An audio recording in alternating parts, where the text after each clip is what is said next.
Hello बच्चों, कैसे हो आप सब। एक बार फिर से आप सभी का स्वागत है बिहार सरकार के मेरा दूरदर्शन मेरा विद्यालय कार्यक्रम में।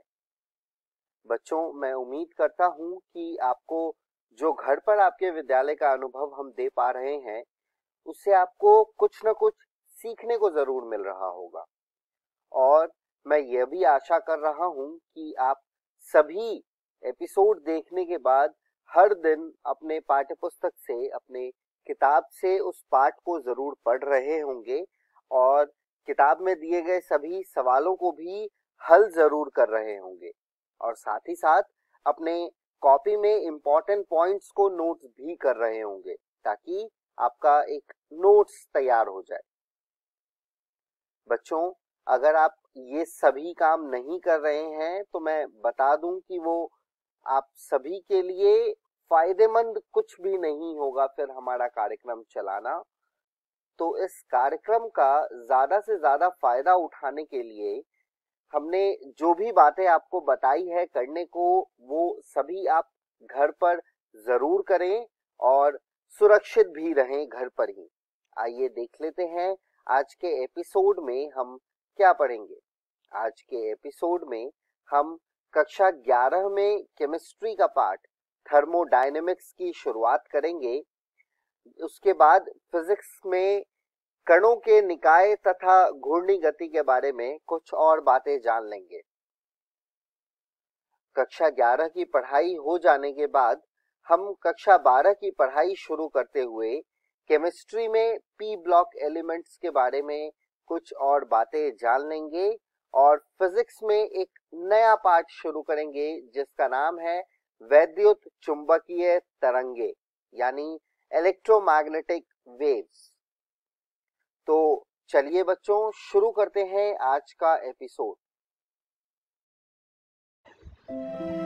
हेलो दोस्तों, आज हम सब ऊष्मागतिकी यानी थर्मोडायनामिक्स का भाग 2 पढ़ेंगे। इस वीडियो में हम सब सीखेंगे अनुप्रयोग अथवा एंथैल्पी। आइए शुरू करते हैं सबसे पहले अनुप्रयोग को पढ़ना, जिसमें हम सबसे पहले कार्य के बारे में पढ़ेंगे। सर्वप्रथम एक निकाय द्वारा किए गए कार्य की प्रकृति पर हम प्रकाश डालते हैं। हम केवल यांत्रिक कार्य अर्थात दाब आयतन कार्य पर विचार करेंगे। दाब आयतन कार्य को समझने के लिए हम घर्षण रहित पिस्टन युक्त सिलेंडर पर विचार करते हैं जिसमें 1 मोल आदर्श गैस भरी हुई है। गैस का कुल आयतन Vi एवं सिलेंडर में गैस का दाब P है। यदि बाहर दाब P एक्सटर्नल है जो P से अधिक हो तो पिस्टन अंदर की ओर तब तक गति करेगा जब तक आंतरिक दाब P एक्सटर्नल के बराबर हो जाए। माना कि यह परिवर्तन एक पद में होता है तथा अंतिम आयतन Vf है। माना कि ऐसे संकुचन में पिस्टन दूरी तय करती है एवं पिस्टन का अनुप्रस्थ क्षेत्रफल A है। तब आयतन में परिवर्तन equal to L into A equal to delta V।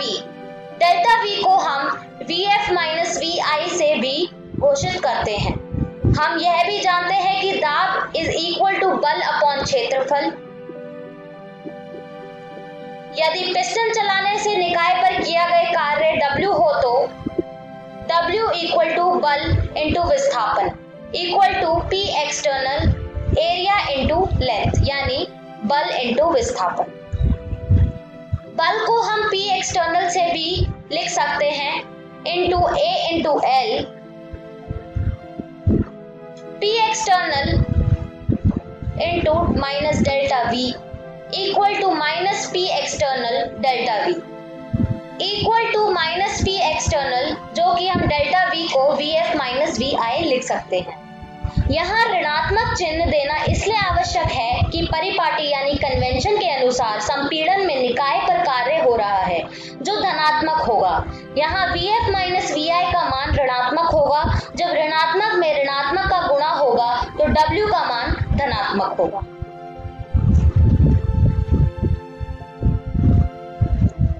यदि संकुचन के प्रत्येक पद पर दाब स्थिर न हो एवं कई परिमित पदों में बदलता रहे तो कुल कार्य समस्त पदों में हुए कार्यों का योग होगा एवं minus summation P delta V के तुल्य होगा। आप इस चित्र को देख सकते हैं। संकुचन में P एक्सटर्नल प्रत्येक पद पर P इंटरनल प्लस dP के तुल्य होगा। समान परिस्थितियों में प्रसरण में भार दाब आंतरिक दाब से हमेशा कम होगा, अर्थात P external is equal to P internal minus dP। व्यापक रूप में हम लिख सकते हैं कि P external is equal to P internal plus minus dP। ऐसे प्रक्रम उत्क्रमणीय प्रक्रम कहलाते हैं। आप इस चित्र को भी देख सकते हैं। एक प्रक्रम या परिवर्तन तभी उत्क्रमणीय प्रक्रम कहलाता है जब इसे किसी भी क्षण अनंत सूक्ष्म परिवर्तन के द्वारा उत्क्रमित किया जा सके। एक उत्क्रमणीय प्रक्रम कई समस्यावस्थाओं में अनंत सूक्ष्म गति से इस प्रकार आगे बढ़ता है कि निकाय एवं परिवेश हमेशा लगभग साम्यावस्था में रहते हैं। उत्क्रमणीय प्रक्रम के अतिरिक्त अन्य सारे प्रक्रमों को अनुत्क्रमणीय प्रक्रम कहते हैं।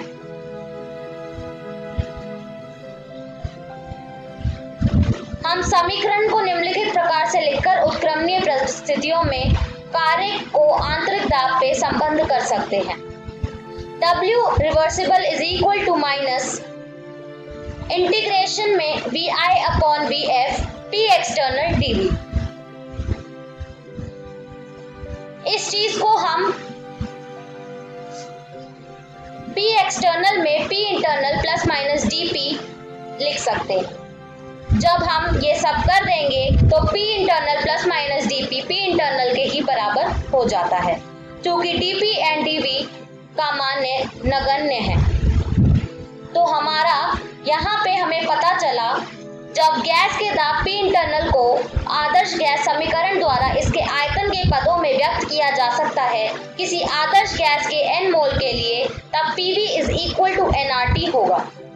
P को हम nRT बाय V से भी लिख सकते हैं। अतः एक स्थिर ताप समताप्य प्रक्रम पर W reversible is equal to integration nRT dV by dV minus nRT log n VF minus VI। ln को हम माइनस 2.303 nRT भी लिख सकते हैं अगर हमें लॉग में कन्वर्जन करना है तो। आइए पढ़ते हैं मुक्त प्रसरण को, यानी फ्री एक्सपेंशन। गैस का निर्वात में प्रसरण P external is equal to 0 मुक्त प्रसरण कहलाता है। आदर्श गैसों के मुक्त प्रसरण में कोई कार्य नहीं होता, भले ही प्रक्रिया उत्क्रमणीय हो या अनुत्क्रमणीय। अब हम समीकरण को विभिन्न प्रक्रमों के अनुसार कई प्रकार से लिख सकते हैं। W is equal to minus P external delta V, delta U is equal to Q minus P external delta V। यदि प्रक्रम स्थिर आयतन पर होता है, यानी delta V is equal to 0, तब delta U is equal to QV दर्शाता है कि ऊष्मा स्थिर आयतन पर प्रदान की गई है। आइए पढ़ते हैं आदर्श गैस का मुक्त एवं समताप्य प्रसरण। एक आदर्श गैस का मुक्त एवं समताप्य प्रसरण एक T इज इक्वल टू स्थिरांक में W इक्वल टू 0 है, क्योंकि P external is equal to 0 है। जूल ने प्रयोगों द्वारा निर्धारित किया कि Q इज इक्वल टू 0 है, इसलिए delta U is equal to 0 होगा। समीकरण delta U is equal to Q plus W को समताप्य उत्क्रमणीय एवं अनुत्क्रमणीय प्रक्रमों के लिए इस प्रकार व्यक्त किया जा सकता है। पहला, समताप्य अनुत्क्रमणीय प्रक्रम के लिए Q is equal to minus W is equal to P external VF minus VI। दूसरा, समताप्य उत्क्रमणीय प्रक्रम के लिए Q is equal to minus W is equal to nRT log n VF upon VI is equal to 2.303 minus nRT log VF upon VI। तीसरा, रुद्धोष्म प्रक्रम के लिए यानी एडियाबैटिक प्रोसेस के लिए Q इज इक्वल टू 0 और delta U is equal to W adiabatic. आइए पढ़ते हैं एंथैल्पी को, जिसको हम H से भी हम जानते हैं कि स्थिर आयतन पर अवशोषित ऊष्मा आंतरिक ऊर्जा में परिवर्तन के तुल्य अर्थात delta U is equal to QV होती है, परंतु अधिकांश रासायनिक अभिक्रियाएं स्थिर आयतन पर ना होकर फ्लास्क, परख नली आदि में स्थिर वायुमंडलीय दाब पर होती है। हम समीकरण को स्थिर दाब पर delta U is equal to QP minus P delta V के रूप में लिख सकते हैं, जहां QP निकाय द्वारा अवशोषित ऊष्मा एवं माइनस P डेल्टा V निकाय द्वारा किया गया प्रसरण कार्य है। प्रारंभिक अवस्था को पदांक A से एवं पदांक 2 से दर्शाते हैं।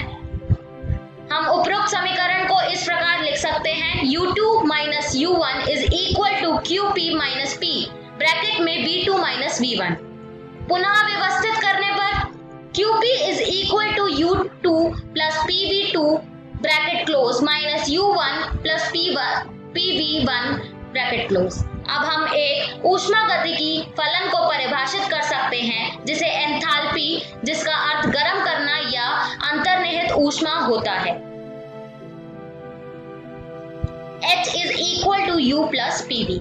अतः समीकरण हो जाती है QP is equal to H2 minus H1 is equal to delta H। यद्यपि Q एक पथ आश्रित फलन है, तथापि QP पथ से स्वतंत्र है। स्पष्ट H एक अवस्था फलन है, इस प्रकार डेल्टा H पथ स्वतंत्र राशि है। स्थिर दाब पर परिमित परिवर्तनों के लिए समीकरण को लिखा जा सकता है, delta H is equal to delta U plus delta PV। क्योंकि P स्थिरांक है, अतः हम लिख सकते हैं delta H is equal to delta U plus P delta V। उल्लेखनीय कि जब स्थिर दाब पर ऊष्मा अवशोषित होती है तो यथार्थ ये हमें एंथैल्पी में परिवर्तन माप रहे होते हैं। याद रखें कि delta H is equal to QP स्थिर दाब पर अवशोषित ऊष्मा है।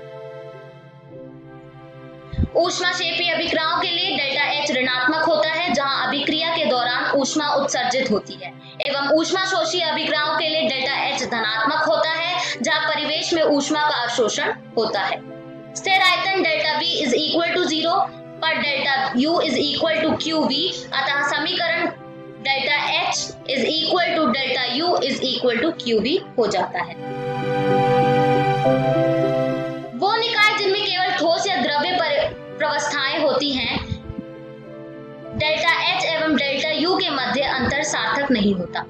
स्थिर दाब एवं ताप पर VA गैसीय अभिकारकों का एवं VB गैसीय उत्पादों का कुल आयतन हो सकता है Na गैसीय अभिकारकों एवं Nb गैसीय उत्पादकों के मोलों की संख्या हो, तो आदर्श गैस समीकरण के अनुसार PVA is equal to NaRT। इस प्रकार PVB is equal to NbRT। अगर हम PVB minus PVA is equal to NbRT minus NaRT करें तो इसका उत्तर NB माइनस NaRT आएगा। अब हम P को कॉमन लेके VB माइनस VA लिखते हैं ब्रैकेट में, is equal to NB minus NaRT। यहाँ RT भी कॉमन लिया गया है। P delta V is equal to delta NgRT। यहाँ डेल्टा Ng गैसीय उत्पादकों के मोलों की संख्या एवं गैसीय अभिकारकों के मोलों की संख्या का अंतर है। समीकरण से P डेल्टा V का मान समीकरण पे रखने पर delta H is equal to delta U plus NgRT आता है। ये थी एंथैल्पी। इस वीडियो में हम सब ने सीखा अनुप्रयोग एवं एंथैल्पी को। अगली वीडियो में हम सब सीखेंगे विस्तीर्ण एवं गहन गुण और ऊष्माधारिता और कैलोरीमिति। एंथैल्पी परिवर्तन। धन्यवाद।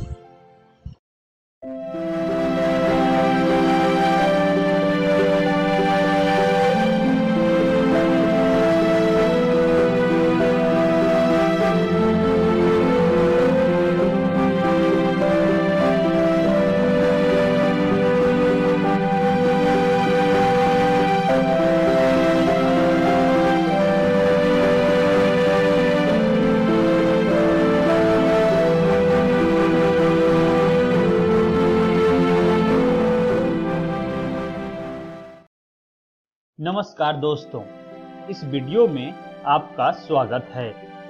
आज हम लोग अध्याय कणों के निकाय तथा घूर्णी गति को जारी रखेंगे। आइए जानते हैं कि आज की वीडियो में हम लोग क्या क्या पढ़ेंगे। सबसे पहले हम लोग दो सदिशों का सदिश गुणनफल को जानेंगे और उसके बाद कोणीय वेग और इसका रेखीय वेग से संबंध को अध्ययन करेंगे। आइए शुरू करते हैं आज के पहले विषय के साथ, दो सदिशों का सदिश गुणनफल। आप सभी इसे ध्यान से समझने की कोशिश करें। कोई सदिश A है और दूसरा सदिश B है। अब हम दोनों सदिशों का गुणा करेंगे, यानी कि सदिश A क्रॉस सदिश B, जो होगा AB sin थीटा। यहाँ थीटा दोनों सदिशों के बीच बनने वाले कोण को दर्शाता है। दोस्तों, अब हम लोग दाहिने हाथ का नियम को समझेंगे। इसे चित्र से समझते हैं।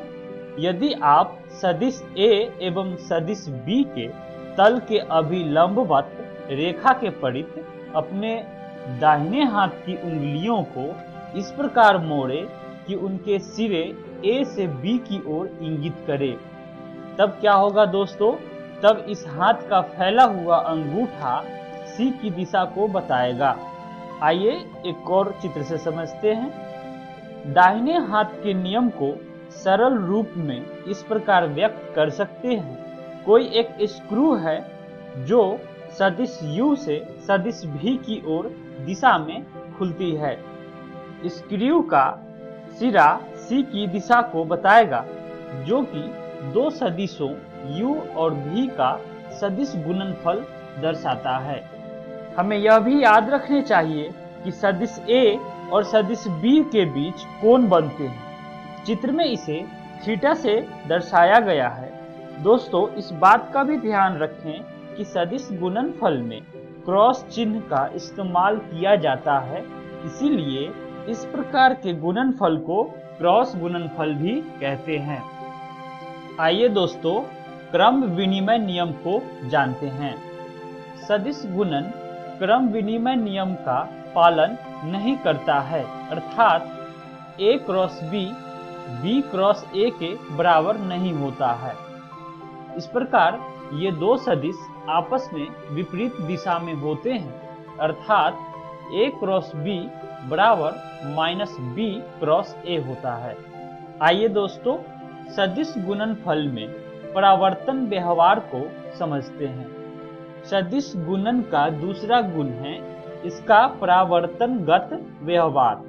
परावर्तन के अंतर्गत यानी दर्पण में प्रतिबिंब लेने पर हमें कुछ ऐसा मिलेगा। x हो जाता है माइनस x, y हो जाता है माइनस y और z हो जाता है माइनस z। परिणाम स्वरूप दोस्तों क्या होता है कि सभी सदिशों के अवयवों के चिन्ह बदल जाते हैं और कुछ इस प्रकार हो जाता है कि A हो जाता है माइनस A, B हो जाता है माइनस B इत्यादि। दोस्तों, परावर्तन में A क्रॉस B का क्या होता है? A क्रॉस B हो जाता है कोष्ठक में माइनस A क्रॉस कोष्ठक में माइनस B बराबर हो जाता है A क्रॉस B। अतः परावर्तन से A क्रॉस B का चिन्ह नहीं बदलता है। आप इसे ध्यान रखें। आइए दोस्तों, वितरणशील नियम को जानते हैं। अदिश एवं सदिश दोनों ही गुणन सदिश योग पर वितरणशील होते हैं। अतः A क्रॉस कोष्ठक में B प्लस C बराबर A cross B plus A cross C होता है।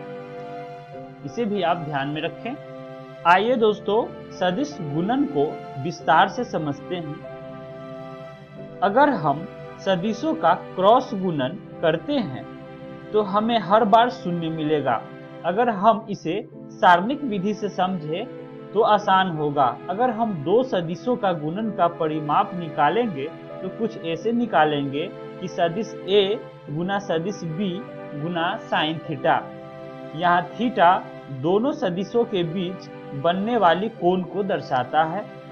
यह परिभाषा हमें दो सदिशों का क्रॉस गुणनफल निकालने में भी मदद करेगा, क्योंकि परिमाप और दिशा ऐसे दो पहलू हैं जो किसी भी सदिश के द्वारा बताया जाता है। अगर हम क्रॉस गुणनफल को दाहिने हाथ नियम विधि से परिमाप निकालते हैं तो हम सदिश गुणनफल को सही परिभाषित कर सकते हैं।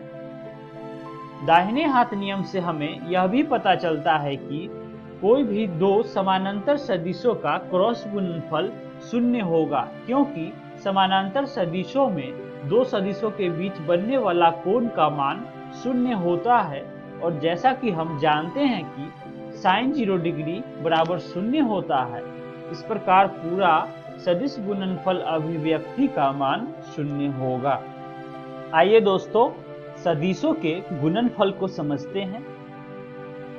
i cap cross i cap बराबर j cap cross j cap बराबर k cap cross k cap बराबर शून्य होता है। इसे आप याद रखें। i cap cross j cap बराबर k कैप होता है, क्योंकि i cap cross j cap का परिमाप साइन 90 डिग्री, और हम जानते हैं कि साइन 90 डिग्री का मान 1 होता है।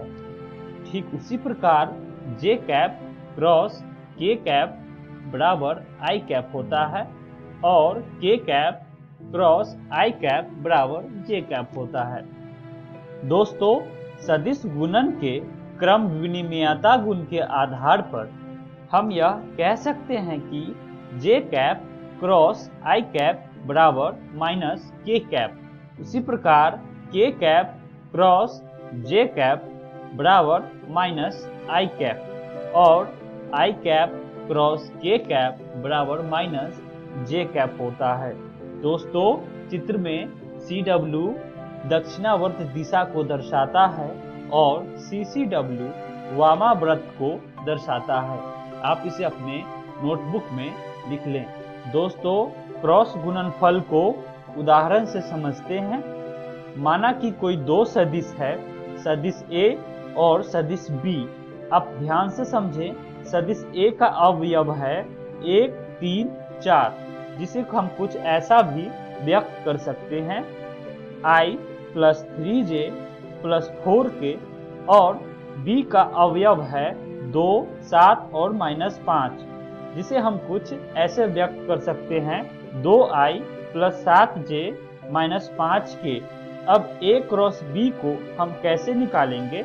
दोस्तों, A क्रॉस B का गुणनफल को हम सारणिक के 3x3 अवयव को हल करके मान निकाल सकते हैं। I, J और K सारणिक में प्रथम पंक्ति में रहेगा। सदिश A का अवयव दूसरे पंक्ति में और सदिश B का अवयव तीसरे पंक्ति में रहेगा। प्रत्येक सारणिक को हल करेंगे और कुछ ऐसा पाएंगे। -15 -28i माइनस ब्रैकेट में -5 -8j प्लस ब्रैकेट में 7 -6k। इसके बाद इकाई सदिश के साथ सरलीकरण और संयोजन करने पर हमें मिलेगा A क्रॉस B बराबर -43i + 13j + k। इस प्रकार हम जानते हैं कि दो सदिशों का क्रॉस गुणनफल हमेशा आयतीय या लंबवत होगा। आइए दोस्तों, कोणीय वेग और रेखीय वेग के संबंध को जानते हैं। जो चीजें मूर्ति है उनमें एक रैखिक वेग और एक कोणीय वेग होता है। इसे हम उदाहरण से समझते हैं। उदाहरण के लिए कार या मोटर बाइक के टायर का घूर्णन, और गियर पर दांत, और सूरज के चारों ओर पृथ्वी। आइए दोस्तों, चित्र से समझते हैं। किसी पिंड का डेल्टा t समय में कण का औसत कोणीय वेग डेल्टा थीटा बटे डेल्टा t है। जैसे जैसे डेल्टा t का मान घटते हुए शून्य हो जाएगा तो अनुपात डेल्टा थीटा बटे डेल्टा t का मान एक सीमांत मान प्राप्त करता है, जो बिंदु पर तात्क्षणिक कोणीय वेग d थीटा बटे dt हो जाता है। तात्क्षणिक वेग को हम ओमेगा से व्यक्त करते हैं। अब अगर किसी वृत्त में गति करने वाले कण का रेखीय वेग v का परिमाप कण के कोणीय वेग ओमेगा से संबंधित होता है तो सरल समीकरण द्वारा दर्शाया जाता है v बराबर ओमेगा r, जहां r वृत्त की त्रिज्या है। आइए दोस्तों कोणीय वेग को समझते हैं। कोणीय वेग सीधे शब्दों में यह कहता है कि कोई भी वस्तु या पिंड कितनी तेजी से घूमती है या अन्य बिंदु के सापेक्ष घूमती है। मतलब समय के साथ किसी वस्तु का कोणीय स्थिति या अभिविन्यास में कितनी तेजी आती है। कोणीय वेग का सूत्र होगा ओमेगा बराबर थीटा बटे टी। याद रखें थीटा रेडियन में है। उदाहरण के लिए 6 चक्कर प्रति मिनट और 360 डिग्री प्रति दिन और 2 पाई रेडियन प्रति घंटा। दोस्तों रेखीय वेग मतलब दूरी बटे समय और कोणीय वेग मतलब कोण बटे समय।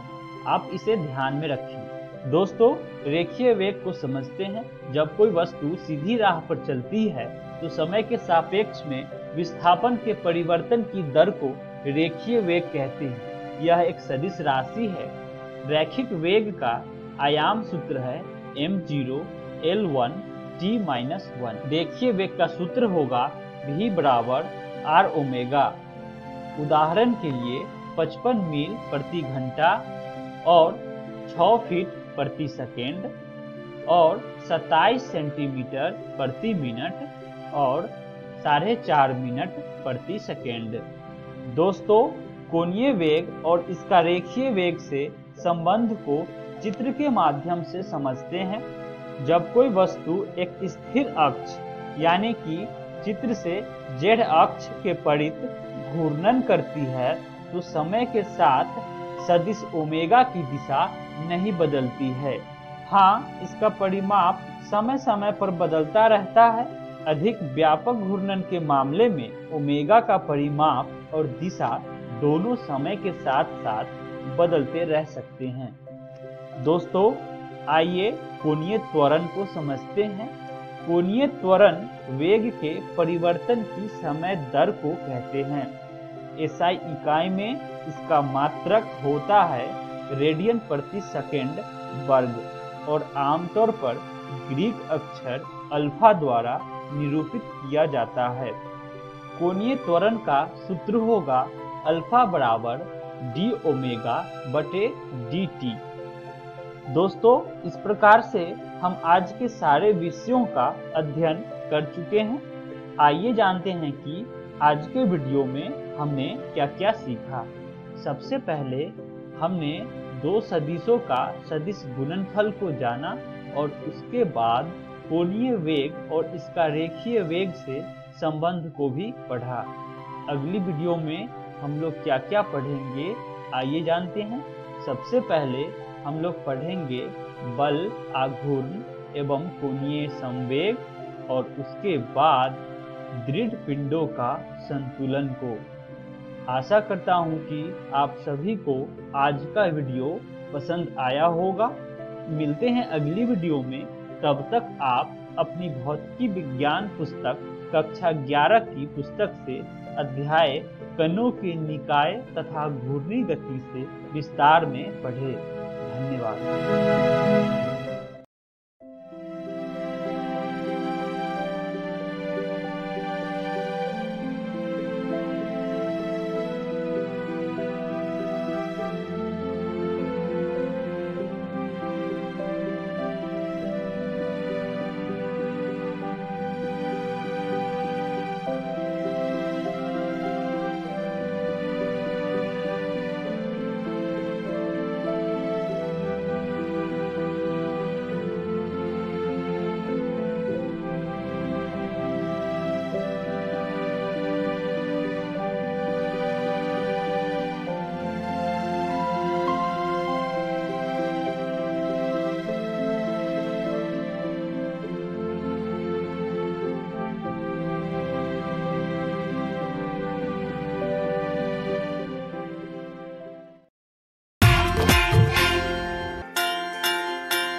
नमस्कार दोस्तों, आज हम पी ब्लॉक के तत्व का 5वां भाग शुरू करने जा रहे हैं।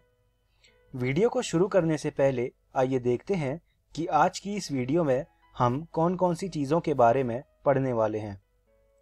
इस वीडियो में हम शुरू करेंगे वर्ग 17 के तत्व से, उसके बाद हम बात करेंगे वर्ग 17 के तत्वों के भौतिक गुणों की, और आखिरी में हम बात करेंगे वर्ग 17 के तत्वों के रासायनिक गुणों की। तो आइए शुरू करते हैं वर्ग 17 के तत्व। वर्ग 17 में निम्नलिखित तत्व होते हैं। पहला तत्व है फ्लोरीन, दूसरा तत्व है क्लोरीन, तीसरा तत्व है ब्रोमीन, चौथा तत्व है आयोडीन, पांचवा तत्व है एस्टेटीन और छठा तत्व है टेनेसाइन। इन तत्वों को हैलोजन कहते हैं। अब हम बात करते हैं इन तत्वों के इलेक्ट्रॉनिक विन्यास की। इन सभी तत्वों के बाह्यतम कोश में 7 इलेक्ट्रॉन होते हैं और इसका जो इलेक्ट्रॉनिक विन्यास होता है वो ns2np5 होता है, जो कि उससे अगली उत्कृष्ट गैस से 1 इलेक्ट्रॉन कम होता है। तो आप इस चीज को अपनी कॉपी में लिख लीजिए। अब हम आगे बढ़ते हैं और बात करते हैं परमाणु एवं आयनी त्रिज्या की। अधिकतम प्रभावी नाभिकीय आवेश के कारण हैलोजनों की आयनी त्रिज्या अपने यथाक्रम आवर्ती में सबसे छोटी होती है। फ्लोरीन की परमाणु त्रिज्या दूसरे आवर्त के अन्य तत्वों के समान बहुत छोटी होती है। क्वांटम कोशों की संख्या में फ्लोरीन से आयोडीन तक वृद्धि होने के कारण परमाणु तथा आयनी त्रिज्या में वृद्धि होती है। तो ये हमने बात करी परमाणु एवं आयनी त्रिज्या की। अब हम आगे बढ़ते हैं और बात करते हैं आयनन एंथैल्पी की। इनकी इलेक्ट्रॉन त्यागने की प्रवृत्ति कम होती है। ऐसा इसलिए होता है क्योंकि जो इनका आउटर मोस्ट शेल होता है उसमें 7 इलेक्ट्रॉन होते हैं। 7 इलेक्ट्रॉन होने के कारण इनका जो न्यूक्लियस होता है वो उनको काफी अच्छी तरह जकड़े रखता है और उस बल के कारण इलेक्ट्रॉन को बाहर निकालना बहुत मुश्किल होता है। इसलिए ये इलेक्ट्रॉन बहुत ही मुश्किल से त्यागते हैं। तो इसीलिए इनकी बहुत उच्च आयनन एंथैल्पी होती है। परमाणविक आकार में वृद्धि होने के कारण वर्ग में नीचे की ओर आने पर आयनन एंथैल्पी में कमी होती है। तो ये हमने बात करी आयनन एंथैल्पी की। अब हम आगे बढ़ते हैं और बात करते हैं इलेक्ट्रॉन लब्धि एंथैल्पी की। संगत आवर्तों में हैलोजनों की इलेक्ट्रॉन लब्धि एंथैल्पी सबसे अधिक होती है। इसका कारण यह है कि इन तत्वों के परमाणुओं में स्थायी उत्कृष्ट गैस विन्यास से केवल 1 इलेक्ट्रॉन कम होता है। वर्ग में नीचे जाने पर वर्ग के तत्वों की इलेक्ट्रॉन लब्धि एंथैल्पी कम ऋणात्मक होती जाती है। हालांकि फ्लोरीन परमाणु की ऋणात्मक इलेक्ट्रॉन लब्धि एंथैल्पी क्लोरीन की तुलना में कम होती है। अब हम आगे बढ़ते हैं और बात करते हैं विद्युत ऋणात्मकता की। इनकी विद्युत ऋणात्मकता बहुत उच्च होती है। वर्ग में नीचे की ओर विद्युत ऋणात्मकता में कमी होती जाती है। आवर्त सारणी में फ्लोरीन सबसे अधिक विद्युत ऋणात्मक तत्व होता है। अब हम बात करते हैं इनके भौतिक गुणों की। फ्लोरीन और क्लोरीन गैस है, ब्रोमीन एक द्रव तथा आयोडीन एक ठोस है।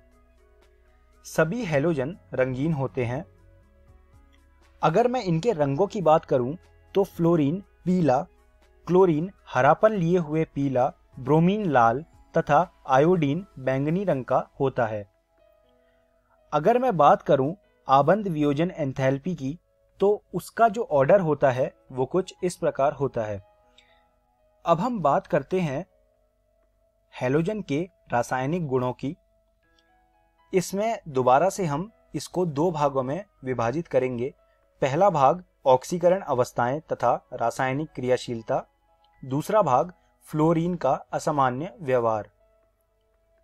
सबसे पहले हम बात करेंगे ऑक्सीकरण अवस्थाएं तथा रासायनिक क्रियाशीलता की। सभी हैलोजन -1 ऑक्सीकरण अवस्था प्रदर्शित करते हैं, तथापि क्लोरीन, ब्रोमीन तथा आयोडीन +1, +3, +5 तथा +7 ऑक्सीकरण अवस्थाएं भी प्रदर्शित करती है। सभी हैलोजन अति क्रियाशील होते हैं, यानी कि ये जल्दी रिएक्ट कर जाते हैं। ये धातु तथा अधातु के साथ अभिक्रिया कर हैलाइड बनाते हैं। हैलाइड के बारे में आप ऑर्गेनिक केमिस्ट्री में और ज़्यादा और अच्छे से पढ़ने वाले हैं।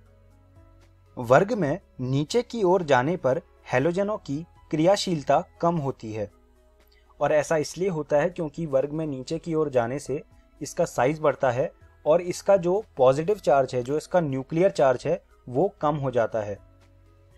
एक इलेक्ट्रॉन तत्काल प्रतिग्रहण कर लेने की प्रवृत्ति के कारण हैलोजनों की प्रबल ऑक्सीकारक प्रकृति होती है। प्रबलतम ऑक्सीकारक हैलोजन है और यह दूसरे हैलाइड आयनों को विलयन में या यहाँ तक कि ठोस प्रावस्था में भी ऑक्सीकृत कर देती है। अब बात करते हैं फ्लोरीन के असामान्य व्यवहार की। पी ब्लॉक के द्वितीय आवर्त में उपस्थित अन्य तत्वों की भांति फ्लोरीन भी कई गुणों में असामान्य है। उदाहरण के लिए आयनन एंथैल्पी, विद्युत ऋणात्मकता तथा विद्युत विभव, यह सभी फ्लोरीन के लिए अन्य हैलोजनों की प्रवृत्ति के आधार पर अपेक्षित मानों से उच्च होते हैं। तो इसलिए फ्लोरीन एक असामान्य व्यवहार दर्शाता है। तो बात करते हैं हाइड्रोजन के प्रति अभिक्रियाशीलता की। ये सभी हाइड्रोजन के साथ अभिक्रिया कर हाइड्रोजन हैलाइड बनाती है, परंतु फ्लोरीन से आयोडीन तक हाइड्रोजन के प्रति बंधुता में कमी आती है। अगर हम बात करें अम्लीय सामर्थ्य की, तो उसका जो ऑर्डर है वो कुछ इस प्रकार है। सबसे कम HF, फिर HCl, फिर HBr और आखिरी में HI। अब बात करते हैं ऑक्सीजन के प्रति अभिक्रियाशीलता की। तो हैलोजन ऑक्सीजन से संयोग कर बहुत से ऑक्साइड बनाते हैं, परंतु इनमें से अधिकांश अस्थायी होते हैं। फ्लोरीन 2 ऑक्साइड OF2 तथा O2F2 बनाती है, परंतु केवल OF2 ही 298 केल्विन ताप पर स्थायी होता है। अगर हम बात करें ऑक्साइडों के स्थायित्व के क्रम की, तो वो कुछ इस प्रकार है। सबसे ज्यादा I स्थायी होता है, और फिर क्लोरीन और फिर ब्रोमीन। अब बात करते हैं धातुओं के प्रति अभिक्रियाशीलता की। हैलोजन धातु के साथ अभिक्रिया करके धातु हैलाइड बनाते हैं। जैसे कि अगर मैग्नीशियम के साथ ब्रोमीन का रिएक्शन हो रहा है तो वो MgBr2 बनाएगा और इसे मैग्नीशियम हैलाइड कहते हैं। हैलाइड के आयनिक गुण इस क्रम में होते हैं, तो आप क्रम देख सकते हैं। सबसे ज्यादा MF, फिर MCl, फिर MBr और फिर Mi। यहां पर M जो है वो धातु को दर्शाता है। अब बात करते हैं अन्य हैलोजनों के प्रति अभिक्रियाशीलता की। हैलोजन अन्य हैलोजनों के साथ संयोग कर बहुत से यौगिक बनाते हैं, जो अंतरा हैलोजन कहलाते हैं, जिनके प्रकार हैं XX-, XX-3, XX-5 तथा XX-7, जहां X बड़े आकार का हैलोजन है तथा X- छोटे आकार का हैलोजन है। अब हम इस वीडियो के अंत में आ गए हैं। आइए जानते हैं कि आज की इस वीडियो में हमने क्या क्या सीखा। सबसे पहले हमने वर्ग 17 के तत्वों के बारे में पढ़ा। उसके बाद हमने वर्ग 17 के तत्वों के भौतिक गुण पढ़े, और आखिरी में हमने वर्ग 17 के तत्वों के रासायनिक गुण पढ़े। मैं उम्मीद करता हूँ आपको मेरी पढ़ाई हुई चीज़ें समझ आई होंगी, और ये सुझाव दूंगा कि आप इन सब चीज़ों को रसायन विज्ञान की NCERT से पढ़ लीजिएगा। अगली वीडियो में हम वर्ग 17 के यौगिकों के बारे में पढ़ेंगे। धन्यवाद दोस्तों।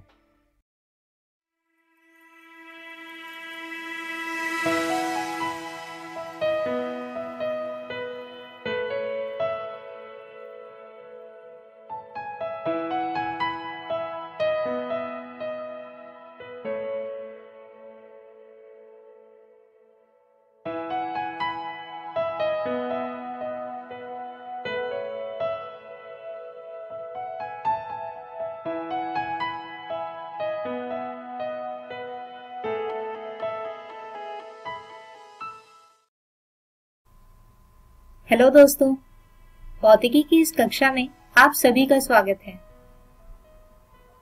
दोस्तों, आज के हमारे इस वीडियो में हम बात करेंगे अध्याय 8 वैद्युत चुंबकीय तरंगों के पहले भाग की। इस भाग में हम समझेंगे विस्थापन धारा को, जिसके बाद समझेंगे मैक्सवेल द्वारा दिए गए समीकरणों को। तो आइए आज के वीडियो को शुरू करते हैं। लेकिन दोस्तों, आज के विषयों को शुरू करने से पहले जरा एक बार दोहरा लेते हैं अध्याय 4 में बताए गए एम्पियर के परिपथीय नियम को, जिसके अनुसार किसी धारावाही चालक के कारण बनने वाले चुंबकीय क्षेत्र B का किसी बंद परिपथ के लिए पाश समाकल पृष्ठ से प्रवाहित होने वाली कुल विद्युत धारा I का म्यू नॉट गुना होता है। अर्थात चुंबकीय क्षेत्र B का पाश समाकल यानी B.dl बराबर होगा म्यू नॉट गुना I के। दोस्तों, एम्पियर द्वारा दिया गया ये नियम लगभग हर जगह सही था, लेकिन जब हम परिपथ के अंदर एक संधारित्र लगाते हैं तो ये नियम इस परिपथ के साथ कुछ अनिश्चितता दर्शाता है। और ऐसा इसलिए होता है क्योंकि हमारा मानना था कि किसी भी संधारित्र के अंदर उसकी प्लेट के बीच में कोई भी विद्युत धारा प्रवाहित नहीं होती। और हम ऐसा इसलिए मानते थे क्योंकि हम जानते हैं कि विद्युत धारा को प्रवाहित करने के लिए किसी चालक पदार्थ की जरूरत होती है, जबकि संधारित्र की प्लेट के बीच में कोई भी चालक उपस्थित नहीं होता। मतलब ऐसे किसी परिपथ में अगर हम बैटरी को एक चालक से ही प्रतिस्थापित कर दें तो संधारित्र अनावेशित होना शुरू करेगा, यानी कि इसकी धनात्मक प्लेट से पूरा आवेश चालक के माध्यम से ऋणात्मक प्लेट पर चला जाएगा। इसका मतलब अगर हम इसकी किसी एक प्लेट को बंद करने वाले किसी पृष्ठ की कल्पना कुछ इस तरह करें जिसमें S1 पृष्ठ चालक के ऊपर है जबकि S2 पृष्ठ प्लेट को बंद करता है, तो यहाँ पर S1 पृष्ठ के लिए एम्पियर के परिपथीय नियम का उपयोग करें तो क्योंकि चालक के अंदर कुछ धारा प्रवाहित होती है जिसे प्रवाहक धारा कहा जाता है, और इसी धारा की वजह से चालक के इर्द गिर्द में एक चुंबकीय क्षेत्र बन जाएगा जिसका पाश समाकल धारा IC के म्यू नॉट गुना होगा।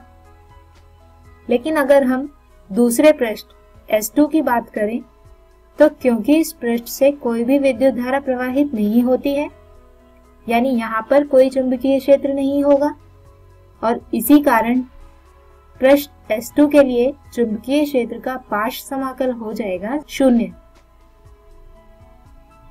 लेकिन दोस्तों, जब जेम्स क्लार्क मैक्सवेल ने इन प्लेटों के बीच एक चुंबकीय कंपास रखकर देखा तो उन्होंने पाया कि कंपास की सुई विस्थापन दर्शाती है, जो इस बात को सिद्ध करता था कि प्लेटों के बीच में चुंबकीय क्षेत्र उपस्थित है। बस यहीं से संकल्पना आई विस्थापन धारा की। मैक्सवेल ने इस अवलोकन से एम्पियर के परिपथीय नियम को संशोधित किया और उन्होंने कहा कि प्लेटों के बीच चुंबकीय क्षेत्र प्लेटों के ही बीच उपस्थित समय के साथ बदलने वाले विद्युत क्षेत्र की वजह से होता है। इस चुंबकीय क्षेत्र की दिशा प्लेटों के समांतर होती है जबकि विद्युत क्षेत्र के लंबवत। और जैसा कि हम जानते हैं कि चुंबकीय क्षेत्र की उपस्थिति उस क्षेत्र में विद्युत धारा की उपस्थिति को भी सिद्ध करती है, यानी कि इन प्लेटों के बीच भी एक विद्युत धारा उपस्थित होती है जिसे ID से दर्शाया जाता है और जो कही जाती है विस्थापन धारा। इसका मतलब कि एक ऐसा परिपथ जिसमें संधारित्र उपस्थित हो उसमें सिर्फ प्रवाहक धारा ही नहीं विस्थापन धारा भी होती है, यानी कि परिपथ में कुल धारा प्रवाहक और विस्थापन धारा का योग होती है। बस मैक्सवेल ने प्रवाहक धारा के साथ विस्थापन धारा को जोड़कर एम्पियर के परिपथीय नियम की अनिश्चितता को दूर किया था। अब अगर हम बात करें विस्थापन धारा के मान की, तो ये धारा क्योंकि चुंबकीय क्षेत्र की वजह से बनती है, इसलिए इसका मान होगा प्रेरित धारा के बराबर, यानी कि ID बराबर होगा epsilon naught d phi E बटे dt के। दोस्तों, जहां पर फाई E विद्युत फ्लक्स है और d फाई E बटे dt विद्युत फ्लक्स में समय के साथ आए बदलाव को दर्शाता है। तो ऊपर वाले समीकरण में यदि हम ID का मान रखें तो चुंबकीय क्षेत्र का पार्श्व समाकल आता है म्यू नॉट ब्रैकेट IC जमा epsilon naught d phi E बटे dt। अब अगर हम पहले जैसे S1 पृष्ठ के लिए बात करें तो वहां सिर्फ प्रवाहकत्व धारा उपस्थित होगी, जिसकी वजह से चुंबकीय क्षेत्र का पार्श्व समाकल आएगा म्यू नॉट IC। और अगर हम पृष्ठ S2 की बात करें तो वहां सिर्फ विस्थापन धारा उपस्थित होगी, जिसकी वजह से चुंबकीय क्षेत्र का पार्श्व समाकल आएगा म्यू नॉट ID। आइए अब बात करते हैं मैक्सवेल के समीकरण की। दोस्तों, मैक्सवेल ने अपने संशोधन से ये बात सिद्ध की कि समय के साथ परिवर्तित होता विद्युत क्षेत्र भी चुंबकीय क्षेत्र उत्पन्न करता है, जिसकी दिशा विद्युत क्षेत्र की दिशा के लंबवत होती है। और यहीं से जन्म हुआ वैद्युत चुंबकीय तरंगों की संकल्पना का। इसके अलावा मैक्सवेल ने वैद्युत और चुंबकत्व से जुड़े नियमों से कुछ समीकरण दिए जो कहे जाते हैं मैक्सवेल समीकरण। इनमें सबसे पहला नियम है स्थिर वैद्युतिकी में गाउस का नियम, जिसके अनुसार किसी भी बंद सतह के माध्यम से कुल विद्युत फ्लक्स हमेशा सतह से घिरे हुए आवेश का 1/एप्सिलॉन नॉट गुना होता है, यानी कि इंटीग्रेशन E डॉट ds बराबर होगा Q बटे एप्सिलॉन नॉट के। जबकि दूसरा नियम है चुंबकत्व में गाउस का नियम, जिसके अनुसार किसी भी बंद सतह से प्रवाहित होने वाला चुंबकीय फ्लक्स हमेशा शून्य होता है, यानी इंटीग्रेशन B डॉट ds बराबर होता है 0। तीसरा नियम है फैराडे का विद्युत चुंबकीय प्रेरण का नियम। इसके अनुसार प्रेरित EMF संख्यात्मक रूप से परिपथ में उत्पादित चुंबकीय फ्लक्स के परिवर्तन की समय दर के बराबर है, यानी कि प्रेरित EMF E बराबर है इंटीग्रेशन E डॉट dl जो बराबर होगा माइनस d फाई b बटे dt के, जहां पर d फाई b चुंबकीय फ्लक्स को दर्शाता है और d फाई b बटे dt चुंबकीय फ्लक्स के परिवर्तन की समय दर है। अब अंतिम नियम कहा जाता है मैक्सवेल एम्पियर का परिपथीय नियम। इस नियम के अनुसार एक बंद पथ के लिए चुंबकीय क्षेत्र का पार्श्व समाकल उस बंद पथ से बंधी हुई सतह से प्रवाहित होने वाली कुल विद्युत धारा के म्यू नॉट गुना होता है, यानी कि close integral of B dot dl बराबर होता है म्यू नॉट ब्रैकेट IC जमा epsilon naught d phi E बटे dt के। तो दोस्तों, हम हमारे आज के इस वीडियो को यहीं पर खत्म करते हैं और हम उम्मीद करते हैं कि आपको आज का ये वीडियो समझ आया होगा। हमारे आज के इस वीडियो में हमने समझा विस्थापन धारा को और निकाला इसका मान। इसके बाद जाने मैक्सवेल के द्वारा दिए गए समीकरणों को। अगले वीडियो में हम बात करेंगे इसी अध्याय के अगले भाग की, जिसमें हम समझेंगे विद्युत चुंबकीय तरंगों की प्रकृति को और जानेंगे विद्युत चुंबकीय स्पेक्ट्रम को। तब तक के लिए गुड बाय।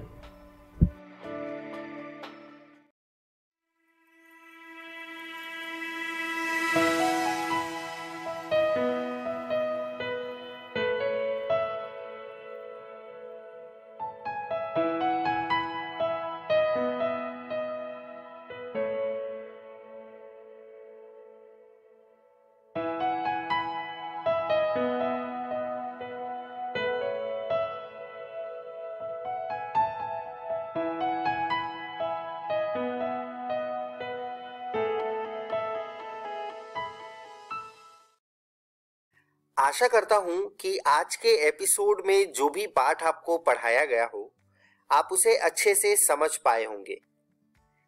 यदि कोई सवाल आपके मन में आया हो तो उसे उन्नयन ऐप पर आप पोस्ट करके अपने जवाब को जान सकते हैं, या फिर आप हमें ईमेल भी कर सकते हैं स्क्रीन पर दिए गए ईमेल आईडी पे।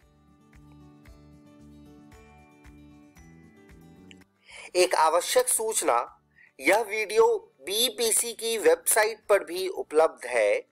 वेबसाइट नोट कर लीजिए बच्चों, www.bepcssa.in। जब आप इस वेबसाइट पर जाएंगे तो डिजिटल लर्निंग वाले सेक्शन में जाकर आप इस वीडियो को देख सकते हैं। मिलते हैं बच्चों अगले एपिसोड में कुछ और रोचक पाठ के साथ। तब तक के लिए घर में रहिए, सुरक्षित रहिए और पढ़ते रहिए। बाय बाय बच्चों।